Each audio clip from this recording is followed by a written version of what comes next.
Bienvenidas de nuevo a este programa de capacitación continua de Editorial Jugando Aprendo. El día de hoy estaré nuevamente acompañándolas en el desarrollo de la temática Habilidades básicas para el desarrollo del pensamiento lógico matemático. En nuestro taller previo aprendimos las características del pensamiento del niño en edad preescolar y la manera de abordar las experiencias educativas para cada etapa de desarrollo. Podemos recordar que el pensamiento preescolar es sensomotor en un principio, madura y alcanza un pensamiento preoperacional. Para llegar a desarrollar un pensamiento lógico requiere alcanzar dos estadios más, el de operaciones concretas y el de operaciones formales, las cuales se dan posterior a la etapa preescolar. Sin embargo, es en esta etapa en la que se desarrollan muchas de las habilidades relacionadas posteriormente con este tipo de pensamiento. Sin más preámbulo, vamos a la información. El pensamiento es la capacidad que tenemos para formar ideas y representar la realidad en la mente relacionando unas con otras. El pensamiento es una creación de la mente que se trae a la existencia mediante la actividad del intelecto, es decir, las habilidades cognitivas. Si recordamos, Piaget ordena el desarrollo del pensamiento o la cognición en 4 etapas. En la infancia, desde el nacimiento a los 2 años, el tipo de pensamiento que se puede alcanzar es el sensomotor, basado en la información que el cerebro capta a través de los sentidos y que se caracteriza por la dificultad de pensar en personas u objetos que no están siendo percibidos mediante alguno de los sentidos. Este pensamiento es superado cuando precisamente el niño se hace capaz de representar en su mente esos objetos que no puede percibir mediante sus sentidos y pasa al segundo estadio al que llamamos preoperacional. Este tipo de pensamiento es egocéntrico, intuitivo, está representado por el animismo centralizado y rígido y es hasta lograr superar estas características del pensamiento que se considera que el niño avanzó hacia la siguiente etapa. En la tercera etapa del desarrollo, la cual Piaget denomina etapa de las operaciones concretas, el pensamiento es flexible, logra posicionarse en la perspectiva de otros y es capaz de aceptar la reversibilidad. Además, ya es capaz de atender a varias características de los objetos y personas que le rodean. Según Piaget, el niño en esta etapa de operaciones concretas, que va de los 7 a los 11 años, organiza e interpreta el mundo a través de 3 operaciones mentales: la seriación, la clasificación y la conservación. En el transcurso de esta etapa es cuando podemos decir que existe ya un pensamiento lógico, pero está limitado a las personas, lugares y objetos tangibles y concretos. No es sino hasta la cuarta etapa, que se da alrededor de los 11 o 12 años en adelante, que se completa el desarrollo de las habilidades del pensamiento y se llega a la cúspide, a la cual le llamamos pensamiento abstracto. La característica principal del pensamiento lógico abstracto es que el pensamiento lógico se puede aplicar también a cosas, personas o hechos con las que nunca se ha tenido ningún contacto. Las características del pensamiento de operaciones formales, como Piaget llama a esta etapa, son 4. La primera es la lógica proposicional, que es la capacidad de inferir un supuesto a partir de 2 afirmaciones. Por ejemplo, si decimos que los niños son menores que los adultos y los lactantes son menores que los niños, podemos inferir que los lactantes obviamente son menores que los adultos también. El razonamiento científico es el segundo y es la capacidad de generar y probar hipótesis de una forma lógica y sistemática. Un niño en una etapa de operaciones concretas a quien se le presenta un problema normalmente va a probar sus hipótesis por ensayo y error, pero de una forma aleatoria y sin opciones. O sea, si las opciones son demasiadas, probablemente no va a encontrar una respuesta correcta. Mientras que un jovencito en una etapa de operaciones formales va a lograr hacer pruebas sistemáticas ordenadas que le van a permitir encontrar la respuesta en una forma más rápida y eficiente. El tercero es el razonamiento combinatorio, que es una capacidad de pensar en una situación que puede tener causas múltiples. Y el cuarto es el razonamiento de probabilidades y proporciones, que se va a afianzar en la adolescencia. El pensamiento lógico es la capacidad que posee el ser humano para entender todo aquello que nos rodea y las relaciones o diferencias que existen entre las acciones, los objetos o los hechos observables a través del análisis, la comparación, la abstracción y la imaginación. Durante las primeras etapas del desarrollo del pensamiento, es decir, entre los 0 y los 8 años de edad, el pensamiento está sumamente limitado a lo que el niño conoce, ha tocado o ha experimentado. Y no es sino hasta en la siguiente etapa, entre los 8 y los 11 años, en donde aparece poco a poco el pensamiento lógico, aunque con alcances estrictamente concretos basado en la realidad observable. En la adolescencia, sin embargo, poco después de los 12 años, es cuando el pensamiento lógico abstracto empieza a aparecer. Este se caracteriza por ser deductivo, analítico, organizado, racional, preciso, exacto y se desarrolla en forma lineal. Lo podemos utilizar para resolver problemas de la vida diaria. Entonces, ¿por qué hablar en preprimaria de destrezas básicas para el desarrollo del pensamiento lógico matemático si el niño lo va a desarrollar hasta después de los 12 años? ¿Por qué? Pues recordemos que en la neurociencia nos indican que hay periodos críticos y periodos sensibles en los que se desarrollan distintas capacidades en forma de rutas o neuronas en el cerebro. En la primera infancia, entre los 3 y los 7 u 8 años de edad, aparecen las primeras muestras de pensamiento matemático intuitivo, en donde los niños empiezan a mostrar nociones de conteo y de cantidad, y se considera como un periodo sensible para el desarrollo de las habilidades básicas que van a estimular las primeras rutas neuronales relacionadas con el ámbito matemático y con el lógico. Al finalizar esta etapa, se espera que los niños alcancen un nivel de pensamiento que les permita aplicar la lógica en el ámbito concreto.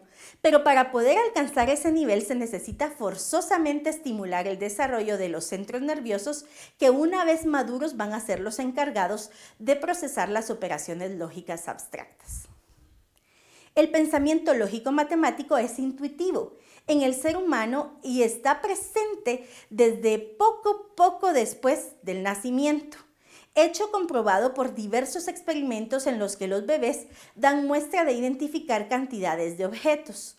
Al igual que el lenguaje, el cerebro tiene ya en su génesis una estructura arquitectónica para la matemática, pero se necesita de la intervención del ambiente para construir las rutas neuronales que van a funcionar a lo largo de toda la vida para que los cálculos aritméticos, las nociones espaciales y el razonamiento y resolución de problemas se puedan desarrollar. Establecimos ya entonces la razón para estimular en el preescolar destrezas que van a apoyar a lo largo y complejo de toda su vida el alcanzar el desarrollo del pensamiento lógico-matemático. Y nos corresponde ahora desentrañar cuáles son esas destrezas básicas que necesitamos estimular. Los procesos lógico-matemáticos se pueden organizar en 3 categorías: formas, patrones y relaciones, concepto de números, propiedades y operaciones, y lógica y razonamiento.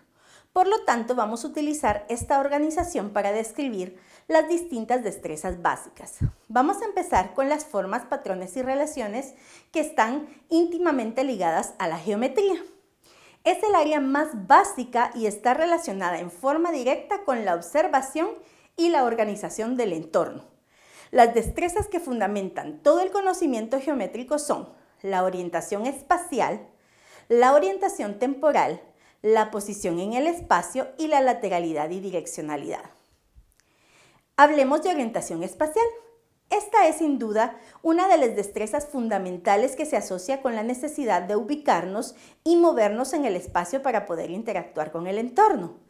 La orientación espacial es la capacidad que tenemos de ubicarnos y movernos sabiendo en dónde estamos y hacia dónde nos dirigimos.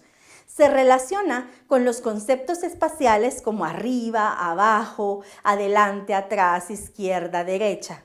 Para desarrollar esta destreza se inicia utilizando primero como referencia el propio cuerpo y poco a poco se va a ir aplicando en objetos del entorno hasta llegar a las percepciones con objetos que no están presentes. Además se desarrolla desde lo más concreto y manipulable hasta lo más abstracto. Los niveles de desarrollo de ejecución son 4. el nivel corporal, el nivel de relación con los objetos, el de relación con entre los objetos, el nivel gráfico y representativo mental. El nivel corporal es el que me va a indicar en dónde me encuentro yo ubicado. El nivel de relación con los objetos me va a indicar en dónde se encuentran los objetos en relación con mi cuerpo. El nivel de relación entre objetos me va a indicar en dónde se encuentra un objeto relacionado con otro. Y el nivel gráfico y representativo me va a indicar, por ejemplo, a través de imágenes o a través de operaciones interiores dentro de mi mente en dónde están los objetos ubicados a mi alrededor. Las aplicaciones en la vida diaria de la orientación espacial son muy importantes. Nos ayudan a ubicarnos en lugares amplios, a seguir direcciones y a describir nuestra ubicación. Las aplicaciones académicas son básicas. En la lectoescritura intervienen en la direccionalidad de la lectura y la escritura, en la capacidad de seguir la lectura en un renglón o en encontrar, por ejemplo, un texto, en un texto las frases, las palabras o las letras.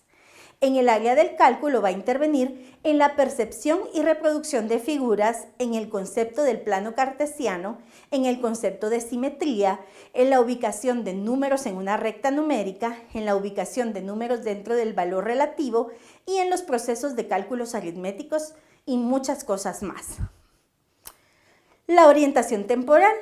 Esta se relaciona con la capacidad que tenemos para ubicarnos en el tiempo. Nos permite saber cuándo han sucedido los eventos para establecer secuencias y relaciones de causa y efecto.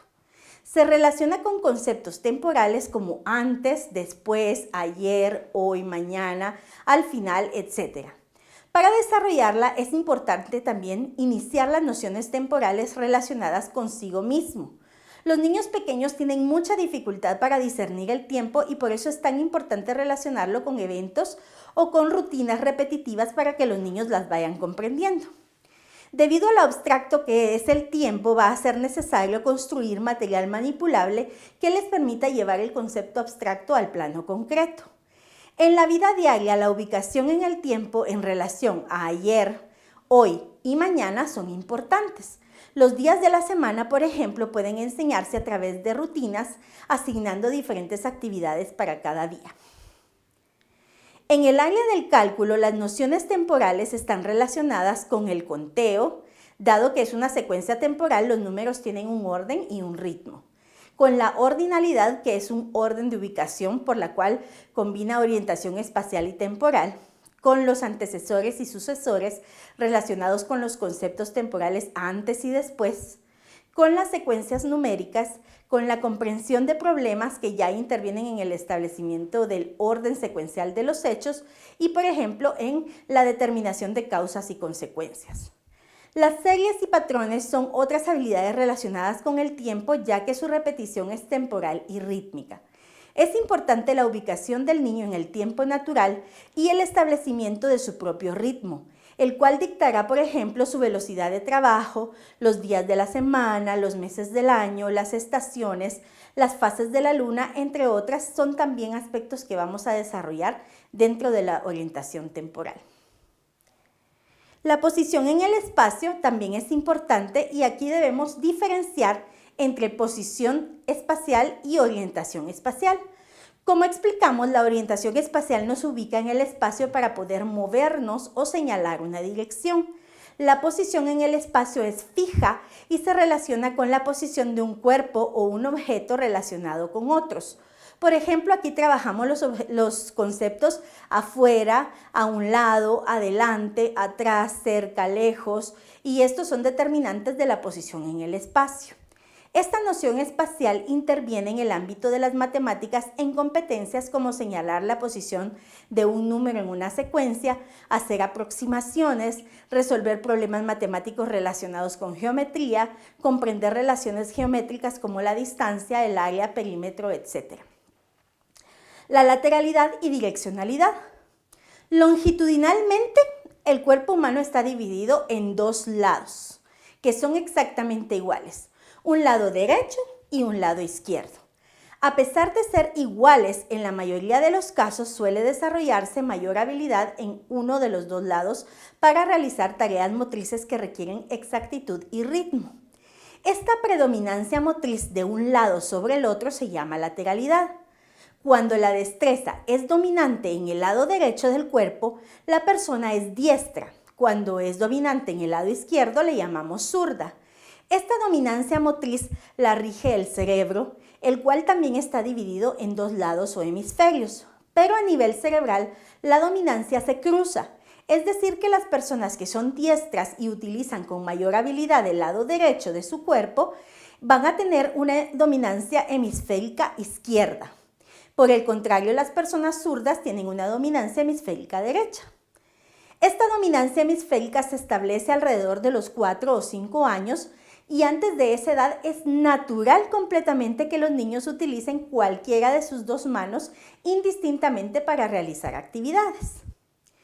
Para establecer la lateralidad diestra o zurda de un niño debemos ser muy observadores. Esta se manifiesta tanto en sus manos como en los pies y en algunas circunstancias en los ojos.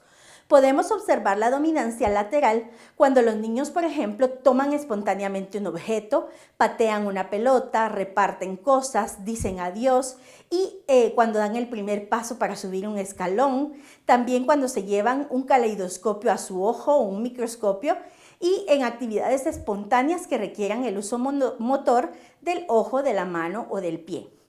Una vez que la lateralidad está establecida, el niño puede distinguir dos lados de su cuerpo y nombrarlos.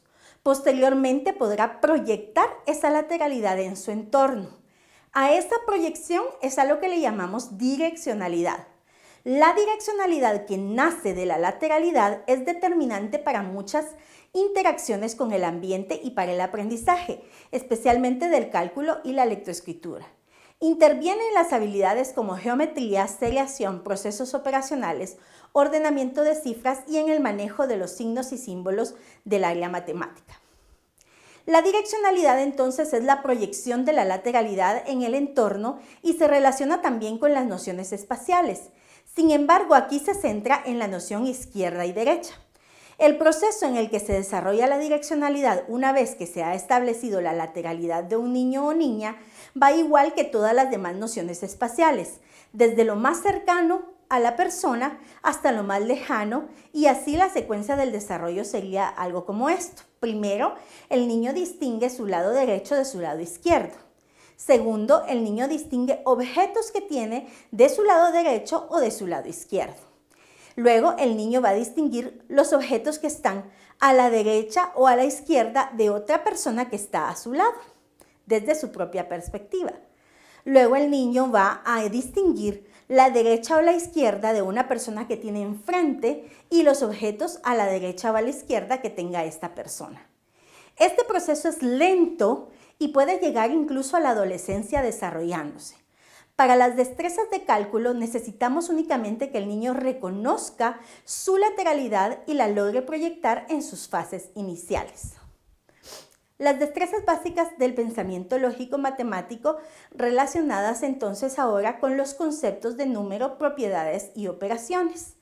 Estas se relacionan con los conceptos de cantidad y su posterior asociación con símbolos numéricos, las agrupaciones de objetos para la representación de cantidades y relaciones entre grupos de cantidades.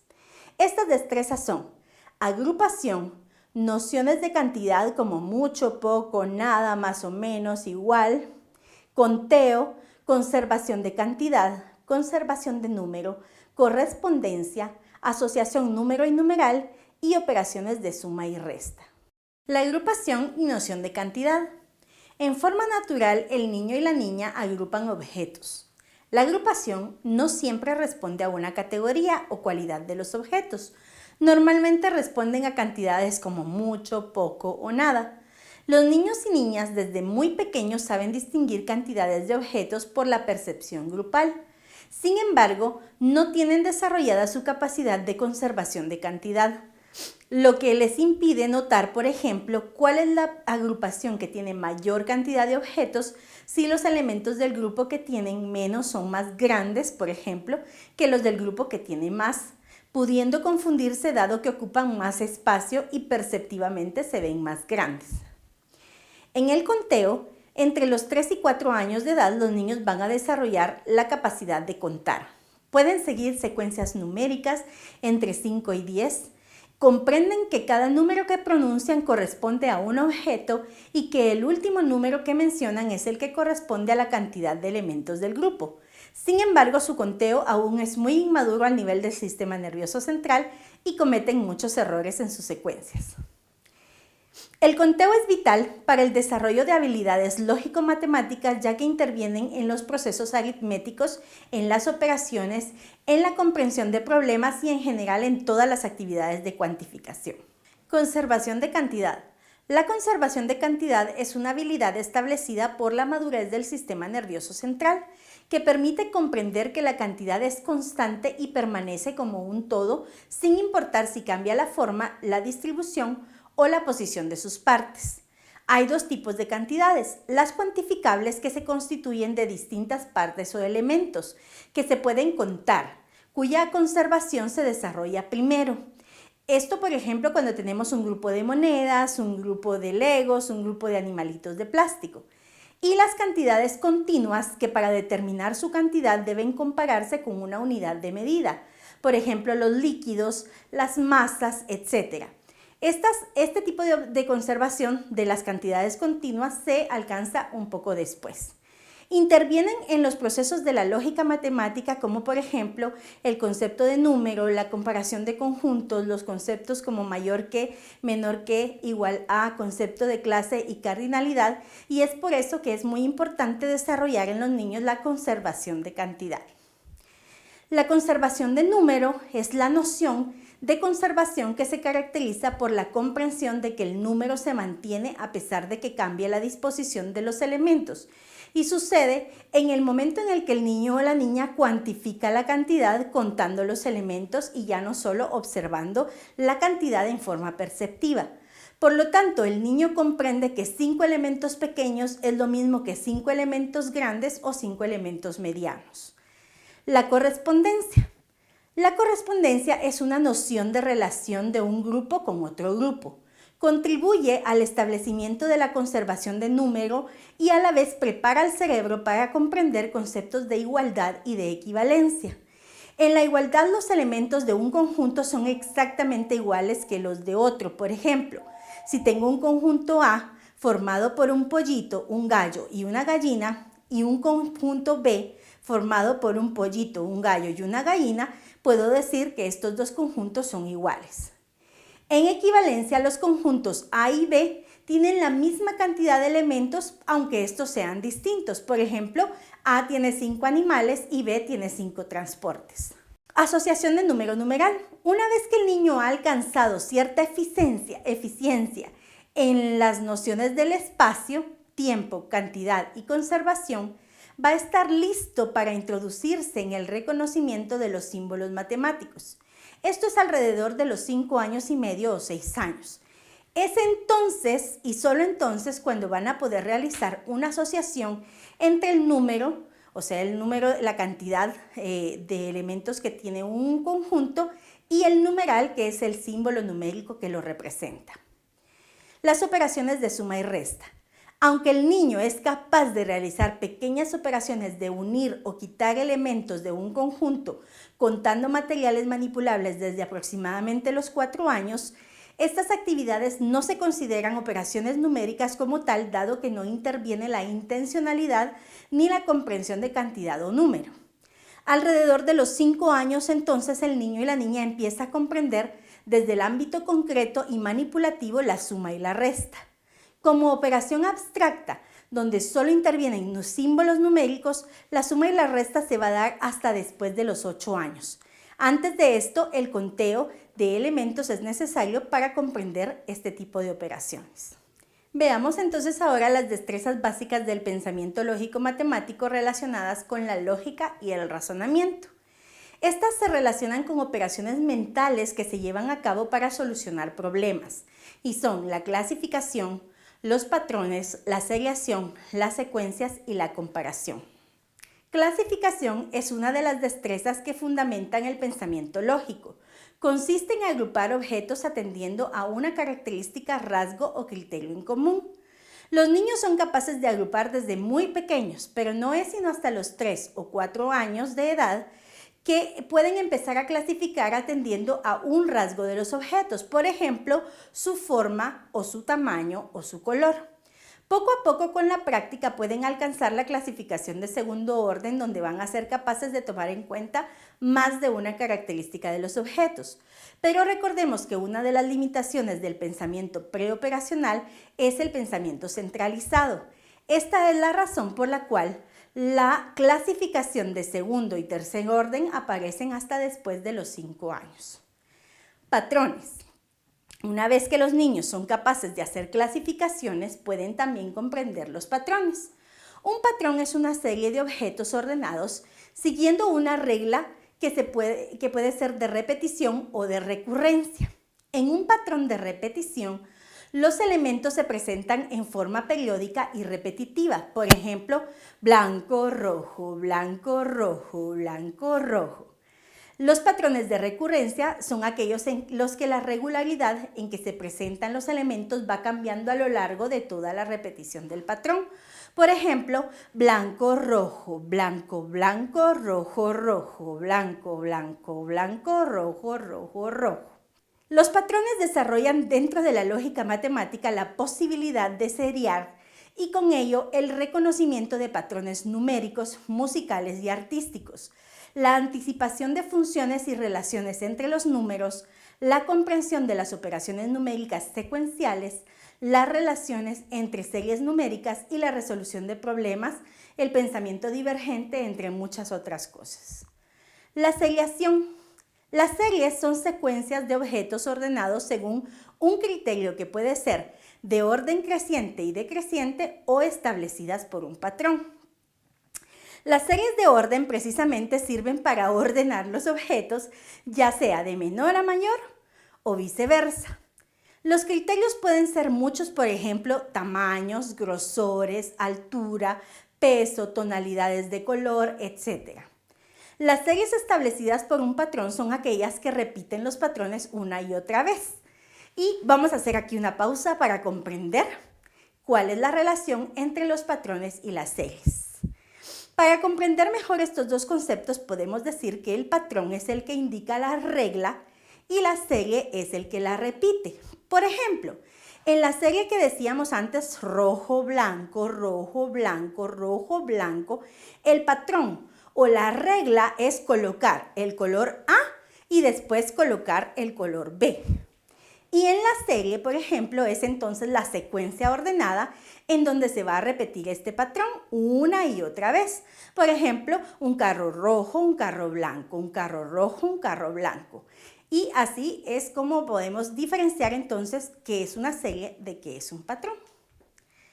Las series le permiten al niño comprender los conceptos de orden, especialmente asociados a números que posteriormente se convierten en secuencias numéricas. Sirven para comparar objetos, especialmente cuando comparamos más de dos objetos de una misma categoría. Las secuencias. Las secuencias son series ordenadas de números, exclusivamente de números que pueden ser ascendentes o descendentes y que siguen un patrón establecido de relación entre un número y otro. Por ejemplo, en la secuencia numérica 2, 4, 6, 8, 10, sigue una serie ascendente porque los números van creciendo y además cumple con la regla de un patrón que nos dice agregar 2 o sumar 2. Las secuencias numéricas simples como de 1 en 1, 2 en 2, 5 en 5 y 10 en 10 pueden ejercitarse con niños entre 6 y 8 años de edad y nos ayudan a desarrollar habilidades para abstraer operaciones numéricas sencillas como sumas y restas. Comparaciones. Desde los 3 o 4 años los niños y las niñas son capaces de comparar cantidades perceptivamente como lo explicábamos y decir en qué grupo hay más o en qué grupo hay menos. Poco a poco, alrededor de los 5 o 6 años desarrollan la capacidad de contar y con ello de comparar cantidades en base a conteo, estableciendo grupos mayores, menores o iguales. y es más o menos a los 6 años que los niños y niñas van a ser capaces de comparar grupos o conjuntos de elementos utilizando símbolos como mayor que, menor que o igual. También otro tipo de símbolos como equivalente, unión o intersección. Las comparaciones son básicas para desarrollar criterios de pensamiento útiles en estadística, medidas, resolución de problemas y comprensión numérica. El pensamiento lógico no es exclusivo del área matemática, si bien todas las destrezas que se desarrollan en el área matemática contribuyen con el desarrollo del pensamiento lógico. Las matemáticas son una herramienta del pensamiento. También hay quienes indican que la matemática es el lenguaje de las ciencias y que la ciencia y la tecnología no se pueden separar de ella. Cualquiera de estas concepciones nos pueden acercar a la importancia que tiene desarrollar las distintas habilidades del pensamiento relacionadas con la matemática. El impacto que tiene la educación preescolar en la concepción de las matemáticas es muy grande. Es en el aula preescolar donde podemos lograr que un niño ame o rechace las actividades relacionadas con los números. Si bien hay niños que tienen cierta habilidad innata para comprender las relaciones numéricas, esto no excluye a los demás de poder desarrollar esa comprensión. El juego, la imitación y las herramientas manipulables son la mejor manera de estimular en el niño y la niña interconexiones neuronales que les permitirán desarrollar su pensamiento llevándolo a una etapa preoperacional y después a una concreta y posteriormente a la abstracción, necesarias para que las características del pensamiento permitan elaborar toda una serie de operaciones mentales necesarias para la adaptación a la vida. Por ejemplo, ser independientes, tener análisis, síntesis, pensamiento crítico y tomar sus propias decisiones. Ahora que ya hemos explorado cuáles son y en qué consisten las distintas habilidades básicas para el desarrollo del pensamiento lógico-matemático, pasaremos a indagar acerca de la mejor vía metodológica y didáctica para enseñarlas en nuestro próximo video. También te invitamos desde ya a nuestro último video de este módulo donde trabajaremos la construcción de diversas herramientas y materiales manipulativos que puedes preparar para usar en tu salón de clases y hacer de tu clase de destrezas de aprendizaje un momento más efectivo de estimulación. Nos vemos pronto.